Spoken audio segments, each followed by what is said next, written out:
Hello, I'm Toycat, and welcome back to the video. Today I'm going to talk about and show you the Chinese Mythology Texture Pack. This is a texture pack that released about a month ago now with the Chinese Mythology Mashup Pack, and it's one of the most interesting pieces of DLC for Minecraft consoles so far because of the theme it takes. However, the other thing about it that makes it so interesting is the fact that it is the most expensive mashup pack available so far, and therefore the question of is it worth my money is more important than ever. So what I like to do with these videos is show you a whole bunch of different things off the texture pack. So for instance, what the natural overworld looks like, for instance, what some builds you might already have look like, and then what the Nether and the underground look like, so you can get a full kind of view of whether this texture pack is something that you'd like to pick up or not. And given that this is the most expensive one, I think that is more pertinent now than ever, so that's what we'll be doing in today's video. So hopefully you do all enjoy today's Chinese mythology review. If you do like it, like it and let me know, because it helps out the channel and lets me know you do like these sorts of reviews. Again, I've got a whole playlist for all the reviews of every texture pack I believe so far on my channel. If you want to check those out, if you want to see the rest of those. But if you're here for today and you're like, okay then Sugarcane, I've been putting this up for 3 weeks waiting for this video, or whatever it is, what is the kind of verdict? Honestly, the verdict's a hard one to go through because it kind of changes from bit to bit. So for instance, let's start with the easiest bit to go over, which is probably going to be what your builds in the overworld look like already, because one of the most important bits of any texture pack, in my opinion, is the way that it, handles your existing builds. Because when you look at a mashup pack in, the mashup pack world, obviously they build that world specifically for the texture pack, and although it's impressive sometimes, it still does kind of show that, yeah, this is possible, but what does something you built for the default texture pack or something else look like? And in this case, it does a really good job, because you look at most builds, and they work just about fine. So you look at the, the skin statue up there, not only does it still kind of keep the toy cat in a suit look, but it actually works really well. It adds a new kind of feel to it. It's a different yellow, but it still works just fine. If you look at, for instance, the Lighthouse over there, it looks still exactly the same. I'd say it looks a little bit rougher here, but still works entirely fine. You can tell it's a lighthouse, or as much as you could before, because it's not a very good one. Then you look at my spawn building, and you can see how, even though they've changed the block massively, it just Chineseifies something without really ruining it too much, which is something I really do quite like. Again, look how amazing that looks. They made an existing build just look so much better, which is kind of a cool thing if you ask me. Another example of that just blew my mind away, because I've never seen this, is if you look at my fireworks. They just look significantly better than they did before, and that's something I'm very impressed with. Like, they turned something that already existed into something much, much cooler, and that's something that I'm always amazed by the texture pack, because obviously they've got a balance, trying to make a brand new feeling texture pack.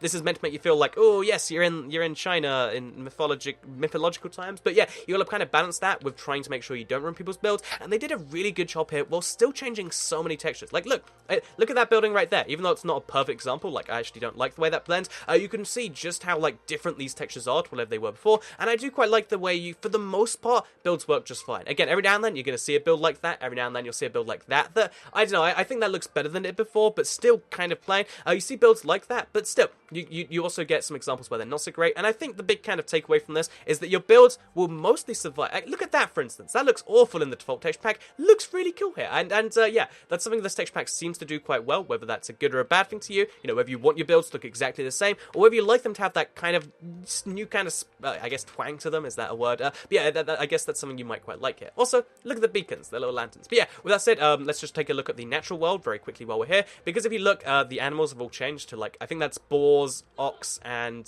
probably a yak, right? Is that a yak? As you can see, the animals have changed in a way that I guess kind of fits. For the most part, besides the cow looking like this, it looks like it's all a bunch of flags. I think this is, an entirely fine thing, and I kind of just think, yeah, that's kind of fine. Melons look really cool. Pumpkins look really, I guess they're creepy, but they're not my favorite thing. And if you look at the natural landscape in general, I really love the color it adds, because obviously, not only the trees different colors, but also you can see how just the landscape kind of blends in this way that, again, really goes what it's doing. And yeah, basically by having some trees be pink, you really just massively change the way the game looks, and they look like they're cherry blossom trees, and they're meant to, and it just works so well. So yeah, beautiful, beautiful world. Let me actually just show you the big hole in the ground while we're here, just as a sneak preview into the underground section, because I really, really enjoyed the way this looked. I was like, ooh, isn't that colourful and stuff? So yeah, also, did you guys, oh, it's an Enderman. But yeah, that was pretty crazy. But yeah, basically the natural overworld, in my opinion, looks really cool. You look around at a bunch of different stuff, and you're like, oh, look how cool the jungle temple looks. Obviously that's a natural one, but still, it's a jungle temple. It looks amazing. Most things from the natural world have been improved by this. Again, there's a few exceptions. I didn't quite like the way desert temples looked. They had to really change those to make them better. There's a few things which changed, not necessarily for the better,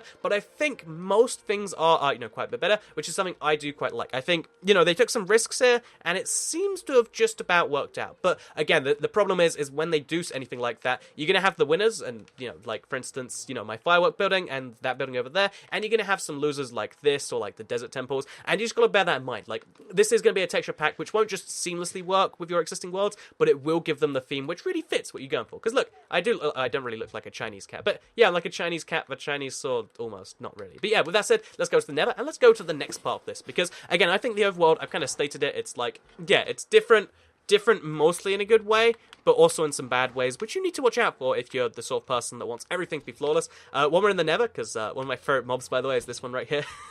I figured I'd just, oh, perfect. I rarely do that perfectly. Yeah, basically, if you look at the Nether, you can see how it's a very red area. For some reason, he didn't attack me. But you can see it's a very, very red kind of theme, which, I mean, to me, makes it more hellish in a way. But it also makes it a relatively bland place. Like, you look around and it's red lava onto very similarly red netherrack, which, by the way, looks very similar to nether brick, because that's a red too. Which also, by the way, soul sands are reddy brown in this. And also magma is just bright red. So, yeah, the nether is extremely red, which I'm trying to work out a reason when that would be a good thing for you. I mean, yeah, someone's got to really like the color red and just want a whole world for that.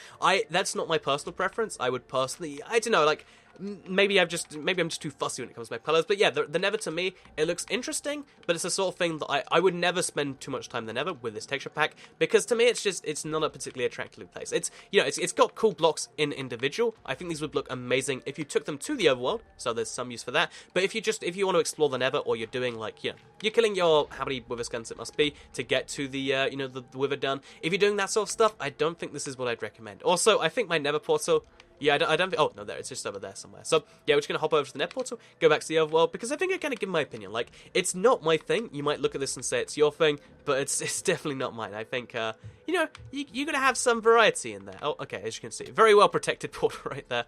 It's totally not going to cause me problems with all these ghasts around. So, yeah, let's hop into the portal. Let's hope nothing goes wrong here. And let's go to the overworld, so we can go to the final part of this, which is going to be the underground. Actually, first, I want to show you a couple of my favorite things, which is, I guess, super flat. So, just in case anyone out there is like, I wonder how this texture pack looks in super flat, there you go. As you can see, kind of bizarre stuff. But there's also my Sugarcane Farm, which I love to see in texture packs, especially like this one, that really care about their sugarcane. Because obviously, sugarcane, Chinese mythology, there's a nice link there, because I'm pretty sure it's bamboo, right? And therefore, it changes the farm quite a bit.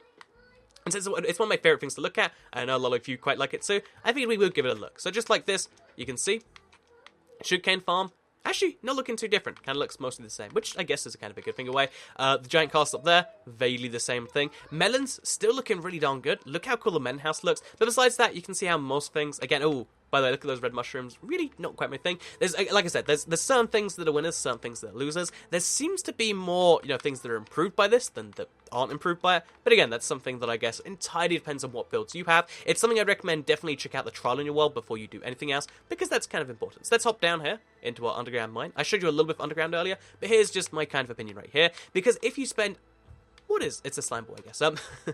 Basically, if you spend a lot of time playing Minecraft and you play survival, you'll need to do some amount of mining. In my case, it's a ridiculous amount of mining, as you can tell from this. But yeah, the basic, the mining, you know, experience, because I did a little bit of it, mostly in the Sugarcane Farm, with this texture pack, is pretty much the standard what you expect. I really do quite like the block break animation. It's like, I guess that's kind of cool. And I like the fact that pretty much all ores are very easy to see. If you, like, if we can find some ores, I think that is. If you see iron ore, you know it's going to be iron. If you see lapis, you know it's lapis. They fix one of the big issues a lot of texture packs have, is that, like, you know, lapis and diamonds get easily confused, and, like, you know, some of the other ores aren't quite too distinctive from the blocks around them. Here, as you can see, every block you find underground is very much distinctive. I can tell for certain that's gravel, or at least I'm pretty sure that's gravel and this is dirt. It could be the other way around, but I'm pretty sure this is, yeah, this must be dirt, right? Wait, yeah, this is dirt and that's gravel. I don't know why he doesn't care about me, by the way. But yeah, you can tell all the blocks apart from each other, which is something that's so handy. Even stone to cobblestone, very, very different. And that's something that I really like about this texture pack. I think if you're going underground mining, you want to have some cool theme music. You want to have a, in my opinion, slightly better block breaking animation. Because, I mean, oh, there we go, diamonds. Why have I not mined those yet? But as you can see, you can tell for a fact these are diamonds and they're not lapis. Actually, if I break them and they're lapis, then no, see, they're definitely diamonds.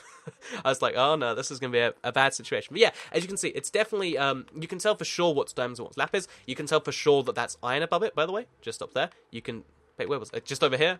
wherever the iron was. How'd I lose it again already? You could tell that was iron above it, just over here I think it was. Yeah, you can tell that's iron, you can tell this is stone, and that's something that makes the mining experience kind of pleasant in my opinion. And because all of the UI and stuff is kind of pleasant too, I think this is a good enough texture pack for mining. I wouldn't say it's like amazing enough to recommend just for the mining experience, but if see lapis, entirely distinct block, which is so many texture packs got those two mixed up in a way that I didn't like. But yeah, basically overall opinions on this texture pack, because I've kind of gone back and forth a whole bunch. What do I think about the Chinese Mythology Mashup Pack? Should you purchase it with your hard-earned £3.99 or $4.99? Well, honestly, I think at that price point, because that's like a full micro DLC for another game, right? I think at that price point, you really have to make the decision of like, is this, is this something that I value over, something from another game? If this is the only texture pack you want because you love Chinese mythology, this is just the easiest decision ever. Now, buy it. It's cool. You get a battle map, you get a mashup pack, you get a texture pack, you get a bunch of skins. Let me show you those as we go through. You get a bunch of skins, you get all this stuff combined, and it just makes so much sense if you love the theme. If you're not too in love with the theme, you just want to kind of mix things up, I'd say it's good enough to really mix up a survival world in a way we haven't seen with other texture packs. But if you want a texture pack that's an all-rounder for everything, this texture pack is not this. I wouldn't recommend spending time in the Nether unless you really like red everywhere. I wouldn't recommend spending too much, like, if you're going to start a new world, you're going to have some stuff that's ruined in a way, and switching back to the default is going to make some builds go weird. And yeah, you got to kind of just be vigilant of that. And the point being here is if you, if $3.99 to you is something you're willing to spend on just a cool new alternative, that's awesome. But if you want, like, if you're looking for something that's like your only texture pack to ever use, this probably wouldn't be that. As cool as it is, as much as I love Chinese mythology, it's not the one for me, and I wouldn't say it's the one for you. But obviously, you can base your own opinion based on everything you've seen so far and what you've heard. Maybe you learned something, maybe you didn't, but I hope you did all enjoy the video regardless, because if you did, you can like it and let me know, because, helps out the channel a lot and all that sort of stuff. There's a reason I say that, by the way, because it does and stuff. Share the video if you really liked it, and subscribe if you're new around here, because I make videos like this one every single day on my channel, and if you subscribe, you'll see those daily on your homepage. Thank you all very much for watching, and I'll see you all in the next video.